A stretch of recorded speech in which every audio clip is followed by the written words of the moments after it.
ఓం నమ శివాయ. అందరికీ నమస్కారం అండి. రేపు శ్రావణ శుక్రవారం ఎంతో పవిత్రమైన రోజండి.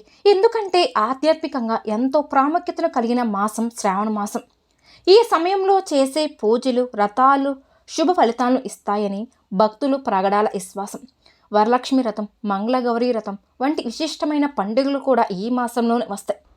శ్రావణ మాసంలో వచ్చే వ్రతాలు, నోములు, పూజలు, పరిహారాలు చేయడం వల్ల సంతోషంగా ఉండవచ్చు. సకల సౌభాగ్యాలు కలుగుతాయి. ఈ మాసంలో వరలక్ష్మి వ్రతం, గౌరీదేవి వ్రతం, ముఖ్యమైన పూజలు కూడా జరుపుకుంటూ ఉంటాం. ప్రతి సంవత్సరం జూలై లేదా ఆగస్టులో లక్ష్మీదేవికి పూజలు చేయడం వల్ల విశేషమైన ఫలితాలు కూడా పొందవచ్చు. ఈ మాసాన్ని హిందువులు అత్యంత పవిత్రతగా భావిస్తారండి. ముఖ్యంగా శివుడు, లక్ష్మీదేవిని, శ్రీ మహావిష్ణువుకు చాలా ప్రీతికరమైన మాసం అని కూడా చెప్పుకోవచ్చు. ఈ మాసం వర్షాకాలంలో వస్తుంది. ప్రకృతి పచ్చంగా కలకల్లాడుతూ ఆధ్యాత్మిక వాతావరణానికి అనుకూలంగా ఉంటుంది. కాబట్టి ఈ శ్రావణ మాసంలో మహాశివుని పూజించడం వల్ల శుభ ఫలితాలు కూడా లభిస్తాయని నమ్ముతారు. ప్రతి సోమవారం రోజున శివ ఆరాధన ప్రత్యేకంగా జరుగుతుంది. అలానే శ్రావణ శుక్రవారాలు లక్ష్మీదేవి పూజకు ముఖ్యమైన వరలక్ష్మి వ్రతానికి చాలా ప్రసిద్ధి అండి. ఈ వరలక్ష్మి వ్రతం చేయడం వల్ల అష్ట ఐశ్వర్యాలు, సౌభాగ్యం లభిస్తాయని నమ్మకం కూడా. ఈ నెలలో అనేక వ్రతాలు, నోములు ఆచరిస్తారు. ముఖ్యంగా మహిళలు మంగళగౌరి వ్రతం, వరలక్ష్మి వ్రతం వంటివి చేసి తమ కుటుంబం శ్రేయస్సును కోరుకుంటారు. ఇక శ్రావణ మాసం వివాహాది శుభకార్యాలకు, గృహ ప్రవేశాలకు, కొత్త పనులకు ప్రారంభించడానికి అత్యంత అనుకూలమైనదిగా పరిగణించబడింది. అయితే ఈ శ్రావణ మాసం మొదటి రోజే జూలై 25 శుక్రవారంతో ప్రారంభమైందండి. ఎంతో పవిత్రమైన రోజు.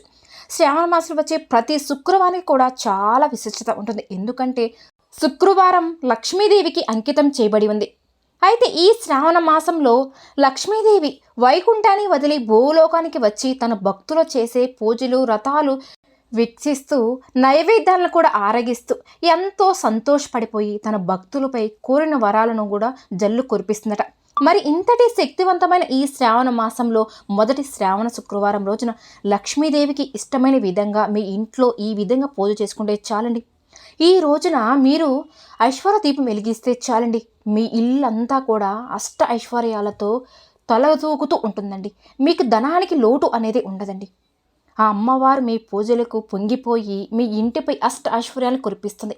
మొదటి శ్రావణ శుక్రవారం రోజున ఇంట్లో పూజ ఎలా చేసుకోవాలి? శ్రావణ మాసంలో వరలక్ష్మి వ్రతమే చాలా ముఖ్యమైనదండి. ఆ శుక్రవారం అమ్మవారిని బాగా పూజించాలి అని అనుకుంటూ ఉంటారు. కానీ లక్ష్మీదేవిని ఆ శుక్రవారం మాత్రమే కాదండి, శ్రావణ శుక్రవారాలన్నీ కూడా నియమ నిష్టలతో పూజించుకుంటే చాలండి, చాలా మంచిదండి. కొంతమందికి రెండో శుక్రవారం అంటే పౌర్ణమికి ముందే వచ్చే శుక్రవారం నాడు వ్రతం చేసుకోవడం కుదరకపోతే గనక మొదటి శుక్రవారం కూడా వ్రతం చేసుకోవచ్చండి. అంతేకాకుండా మొదటి శ్రావణ శుక్రవారం లక్ష్మీ అమ్మవారిని ఎలా పూజించాలో కూడా ఈ వీడియోలో తెలుసుకుందామండి. అలానే శుక్రవారం నాడు అమ్మవారికి తప్పకుండా పెట్టవలసిన నైవేద్యాలు, ఆ రోజు చిన్న చిన్న నియమాలు పాటించాలి. అలానే ఈ మొదటి శ్రావణ శుక్రవారం లక్ష్మీ అమ్మవారికి ఉప్పు దీపం వెలిగిస్తే చాలండి. మీకున్న ఎటువంటి సమస్యలున్నా సరే తక్షణమే మీ నుంచి వదిలిపోతాయండి. ఆ తల్లి కరుణ కటాక్షాలు నిండుగా మీపై, మీ కుటుంబంపై ఉంటాయి. శ్రావణ మాసంలో వచ్చే ప్రతి శుక్రవారం లక్ష్మీదేవి అమ్మవారికి చాలా ప్రత్యేకమైన రోజులు కాబట్టి ప్రతి శుక్రవారం కూడా అమ్మవారికి విడివిడిగా పీఠాన్ని ఏర్పరచుకొని పూజలు చేసుకుంటే చాలా మంచిదండి, చాలా శుభం కూడా. కానీ అందరికీ పీఠం అందుబాటులో ఉండదు కదా. అలా లేని వాళ్ళు పూజా మందిరంలోనే చేసుకోవచ్చు. మన కుదిరిని బట్టి, మన భక్తిని బట్టి, మన నమ్మకాన్ని బట్టి మనం పూజ చేసుకోవచ్చండి. ఒకవేళ ఉన్నట్లయితే తప్పకుండా పీఠం వేసుకుని లక్ష్మీదేవిని పూజించండి. అమ్మవారి ఫోటో కానీ విగ్రహం కానీ పెట్టుకొని పూజించుకోవాలి. అలాగే ఆ పీఠం కింద పద్మం ముగ్గు తప్పకుండా వేసుకోవాలండి. శ్రావణ మాసంలో వచ్చే మొదటి శుక్రవారం మాత్రం తెల్లవారుజామునే లేచి పూజ చేసుకోండి. బ్రహ్మముహూర్తంలో చేసే పూజ అంతా ఇంతా కాదండి, చాలా విశేషమైంది, అందరికీ తెలిసిందే. ఆ సమయంలో చేసే పూజ చాలా శక్తివంతమైంది కూడా. మన ఇంట్లో ఉన్న దుష్ట శక్తుల్ని తరిమివేసి మంచిని చేకూర్చడానికి, మన ఇంట్లో అష్ట ఐశ్వర్యాలను, సుఖశాంతులను నెలకూర్చుకోవడానికి సాక్షాత్తు అమ్మవారు బ్రహ్మముహూర్తంలో మన ఇంట్లో ప్రవేశించి శుభ సమయం కూడా. కొన్ని ముఖ్యమైన రోజులు మనకు మళ్ళీ మళ్ళీ రావండి.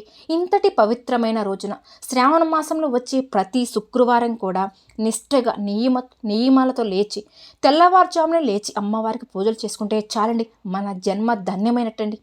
చాలా మంచి ఫలితాలు అయితే వస్తాయండి. మీకు తెలియకుండానే ఏదో మంచి పాజిటివ్ వైబ్రేషన్ వస్తుంది. అలా అంత ఉదయాన్నే మనకి పూజ పూర్తవ్వాలి అంటే ఇంట్లో పనులు కూడా ఉంటాయి కదండి. తప్పకుండా ఇల్లంతా శుభ్రం చేసుకున్న అమ్మవారిని పూజ చేసుకోవాలి. కాబట్టి ఇంటిలో పనులన్నీ కూడా ముందు రోజే పూర్తి చేసుకోవాలి. నిద్రపోయే ముందే సమయానికి వాకిలి కడిగి ముగ్గులు పెట్టేసుకోవడం, అలాగే ఇంటిని మ్యాప్ పెట్టేసుకోవడం, ఇవన్నీ కూడా సిద్ధం చేసుకోండి ముందు రోజు. ఎందుకంటే ఎప్పుడైనా సరే మంగళవారం, శుక్రవారం రోజున ఇంటిని ఎప్పుడు కూడా క్లీన్ చేసుకోకూడదండి. మనం ముందు రోజే శుభ్రం చేసుకోవాలి. అది కూడా అమావాస్య వచ్చింది కాబట్టి ముందు రోజే, అమావాస్య అయిపోయిన తర్వాత దుమ్ము ధూళి ఇల్లంతా కూడా శుభ్రంగా క్లీన్ చేసేసుకొని పసుపు నీళ్ళు చల్లుకోండి. ఇంకా చాలండి, ఆ రోజుతో మీ ఇంట్లోకి లక్ష్మీదేవి ఆహ్వానం పలికినట్టే. ఇలా ఈ పనులన్నీ ముందు రోజే మీరు నీట్గా ఆ రోజు నైట్ చేసుకుంటే ఉదయాన్నే పూజ చేసుకోవడానికి చాలా సులువుగా మీకు అవుతుంది. ఇంటి పని అయిపోయింది కదా, మళ్ళీ తొడవాలి అన్న డౌట్ కూడా మీకు చాలామందికి వస్తుంది. అవసరం లేదండి, ముందు రోజే మనం ఇల్లంతా కూడా శుభ్రం చేసుకుని తర్వాత ఎర్లీ మార్నింగ్ బ్రహ్మముహూర్తంలో లేచి మనం పూజ చేసుకుంటే చాలండి. అయితే మీరు నైట్ ఎంత క్లీన్ చేసుకున్నా మళ్ళీ మార్నింగ్ తప్పకుండా చీపురుతో మాత్రం పైన పైన క్లీన్ చేసుకోవాల్సిందే. దానికి ఎక్కువ సమయం కూడా పట్టదు కాబట్టి క్లీన్ చేసుకున్న తర్వాత తలంటూ స్నానం చేసుకోండి. నీట్గా రెడీ అయ్యాక అప్పుడు అమ్మవారిని పూజిస్తే చాలా మంచిదండి. అమ్మవారిని పూజించడం కోసం ఏ ఫోటో అయినా పెట్టుకోవచ్చు, మన స్తోమతను పెట్టి చేసుకోవచ్చండి. అంటే చాలామందికి కుదరదు, చాలా బాగా చేసుకోవాలని కొంతమంది అనుకుంటూ ఉంటారు, కానీ ఒక్కొక్కరికి కుదరదండి. ఏమీ కాదండి, ఆ తల్లి ఎలా చేసినా సరే ఆ తల్లి కరుణ కటాక్షాలు అందరికీ కూడా మెండుగా లభిస్తాయి. ఎవరి స్తోమతను బట్టి, ఎవరి ఓపికను బట్టి వాళ్ళు చేసుకోవచ్చు.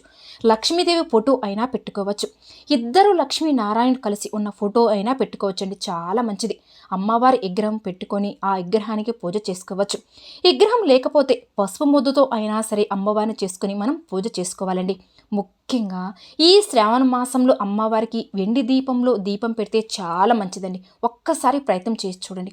అలాగే దీపంలో ఆవు నెయ్యితో కానీ దీపారాధన చేస్తే ఇంకా మంచిది, చాలా శ్రేష్టం కూడా. అమ్మవారిని పూజించడం వచ్చిన వాళ్ళు షోడ ప్రచారాలతో ఆ పూజ చేసుకుంటే చాలా మంచిది కూడా. అలా పూజ చేస్తే మనకి శుభం కూడా జరుగుతుంది.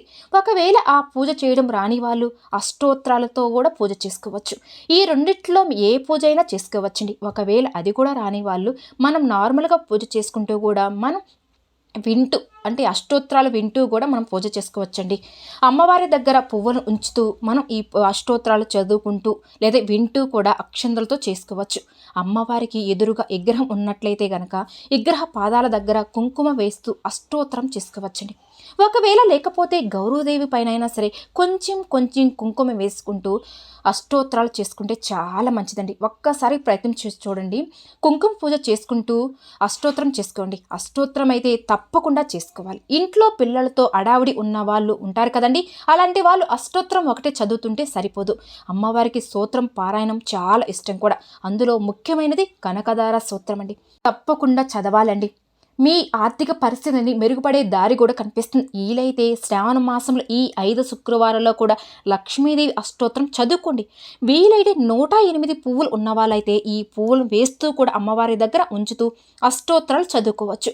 ఇప్పుడు ఉన్న రోజుల్లో చాలామందికి కూడా వీలు కాదు, అంటే ఉద్యోగాలు చేసేవాళ్ళు ఉంటారు, ఇంట్లో పిల్లలు ఉంటారు కూడా, కొంతమందికి కుదరని వాళ్ళు అడావిడి ఉన్న వాళ్ళు కూడా ఉంటారు కదండి.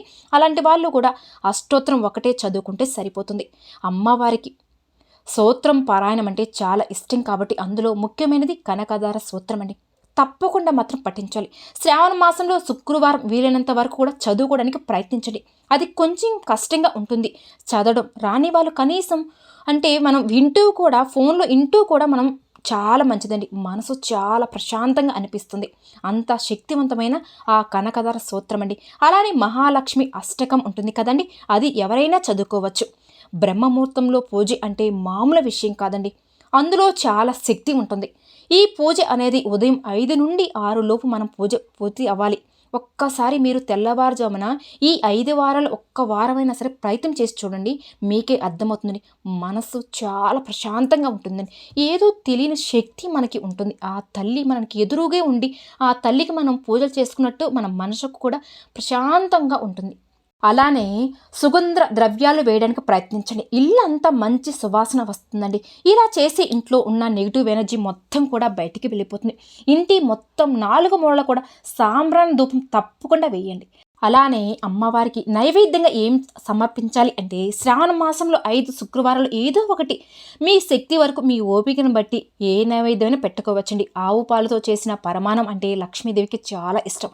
ఆవు పాలు దొరకని పక్షాన ఏమైనా పాలు పోసి అమ్మవారికి నైవేద్యంగా పరమాన్నం వండి నైవేద్యంగా పెట్టండి. ముఖ్యంగా పరమాన్నం పులిహోర అంటే చాలా ఇష్టమండి. దద్దోజనం అన్న కూడా ఇష్టమేనండి. కాబట్టి దద్దోజనమైన పరమాన్నమైన పులిహోర అయినా ఏదో ఒకటి 3 చేసినా మంచిదండి. మీ ఓపికను బట్టి ఏదైనా చేసుకోవచ్చు. అంతకన్నా ముందుగా మనం ఇంటి ద్వారాన్ని పూజించాలి. శుక్రవారం నాడు మనం ఇంటి ద్వారాన్ని కడగకూడదు. కాబట్టి ముందు రోజే నైట్ శుభ్రం గుమ్మాన్ని శుభ్రంగా నీట్గా కడిగి అట్లా పెట్టుకొని ఉదయాన్నే ఎర్లీ మార్నింగ్ లేచి తలస్నానం చేసుకొని మొదటిగా మనం ఇంటి గుమ్మాన్ని పసుపు కుంకుమలతో బియ్యం పిండితో అలంకరించుకొని చక్కగా ఉదయం లేచిన తర్వాత పువ్వులు పెట్టి గడపని అలంకరించుకొని ఆ తర్వాత దీపారాధన చేసుకొని మన ఇంటికి పూజా మంత్రం ఎంత ముఖ్యమైనదో మన గడప కూడా అంతే ముఖ్యమండి. కాబట్టి గడపలను కూడా చక్కగా పచ్చగా ఉండేలాగా అలంకరణ చేసుకోండి. ముందుగా దీపం వెలిగించిన వెంటనే తులసి కోట దగ్గర కూడా దీపారాధన వెలిగించుకోవాలి. దీపారాధన చేసుకుని ఆ తర్వాత ఇంట్లో మిగిలిన పూజ చేసుకోవచ్చు. ఈ శ్రావణ మాసంలో నెల మొత్తం కూడా లక్ష్మీదేవిని పూజించుకుని అనుకునే వాళ్ళు మాంసాహారం అస్సలు తినకూడదండి. అలా ఉండలేని వాళ్ళు కనీసం శ్రావణ శుక్రవారం అయినా సరే ఆడవాళ్ళు ముఖ్యంగా మాంసాహారం అనేది అస్సలు తినకండి. ఇలా ఉండడం వల్ల మీ భర్త ఆయుష్ అనేది పెరుగుతుందండి. అలాగే లక్ష్మీ పూజ శ్రావణ శుక్రవారం చేసుకునే వాళ్ళు బ్రహ్మచర్యను తప్పకుండా పాటించాలి. ఉదయం సాయంత్రం టిఫిన్ చేసి తర్వాత మధ్యాహ్నం భోజనం చేసుకుంటే చాలా మంచిది. శ్రావణ శుక్రవారం నాడు ఇలా పూజ అంతా పూర్తయిన తర్వాత ఇక మీ సమయం దొరికినప్పుడు దగ్గరలో ఉన్న లక్ష్మీ అమ్మవారి గుడికి వెళ్ళి అమ్మవారి దర్శనం కూడా చేసుకుంటే ఇంకా చాలా మంచిదండి. వరలక్ష్మి వ్రతం చేసేటప్పుడు కాకుండా ఈ శ్రావణ శుక్రవారం కూడా మీరు ఎవరైనా సరే ముత్తైదులకి తాంబూలం ఇవ్వచ్చు కూడా. మీకు ఎవరైనా సరే ఒకరికి కానీ ముగ్గురికి కానీ మీకు వీలైతే జాకెట్ ముక్కలు పెట్టి తాంబూలం ఇవ్వచ్చు. అలా ఇవ్వలేని వారు కనీసం 2 అరటి పండ్లు అయినా సరే తాంబూలం ఇవ్వచ్చండి. తాంబూలం ఇచ్చేటప్పుడు వాయనంలో తప్పకుండా ఆకు వక్కలు ఉండేలాగా చూసుకోండి. అలాగే కొద్దిగా శనగలు కూడా వేసి తాంబూలంగా ఇవ్వచ్చండి. ఇలా తాంబూలం తీసుకుంటే చాలా మంచిదండి. ఈ విధంగా పూజ చేసుకున్న తర్వాత సాయంత్రం కూడా లక్ష్మీ అమ్మవారిని పూజించాలి. సాయంత్రం ప్రతిరోజు ఈ శ్రావణ మాసాలు ప్రతి సాయంత్రం సంధ్యా సమయంలో మాత్రం మీ ఇంటి గుమ్మం దగ్గర మాత్రం 2 దీపాలు వెలిగించేలాగా చూసుకోండి. ఎందుకంటే ఆ సమయంలో తటస్థ దేవతలు కూడా భూమిపై సంచరిస్తూ ఉంటారు. కాబట్టి సంధ్యా సమయంలో ఆ టైంలో మీరు ఇంటి ప్రధాన ద్వార దగ్గర 2 పిండి దీపాలు వెలిగించినా మామూలు దీపాలు వెలిగించినా చాలండి. లక్ష్మీదేవి మీ ఇంట్లోకి ఆహ్వానం వచ్చినట్టే. కాబట్టి మీ ఇంట్లో దిష్టి వేసుకుని కూర్చుంటుంది.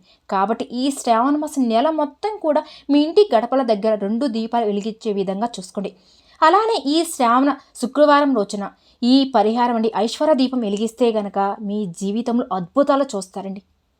అంటే ప్రతిరోజు దీపారం చేసినా కూడా దీపాన్ని వెలిగించి చేసేటువంటి పరిహారం మీకు ఐశ్వర్యం తెచ్చి పెడుతుంది. ఈ దీపం మామూలు దీపం కాదండి. దీని ఐశ్వర్య దీపం అని కూడా అంటారు. ఐశ్వర్య దీపం అంటే ఉప్పుతో పెట్టేటువంటి దీపం. ఇలా ఎందుకు పెడతారు? ఉప్పుతో దీపాన్ని ఎందుకు వెలిగించాలి అంటే సంపద నిలవకుండా వచ్చినట్టుగా ఖర్చు అయిపోతూ ఉంటుంది. కొంతమందికి ఏంటంటే చూడ్డానికి బాగా సంపాదిస్తారు కానీ చేతిలో ఒక్క రూపాయి కూడా మిగలదు.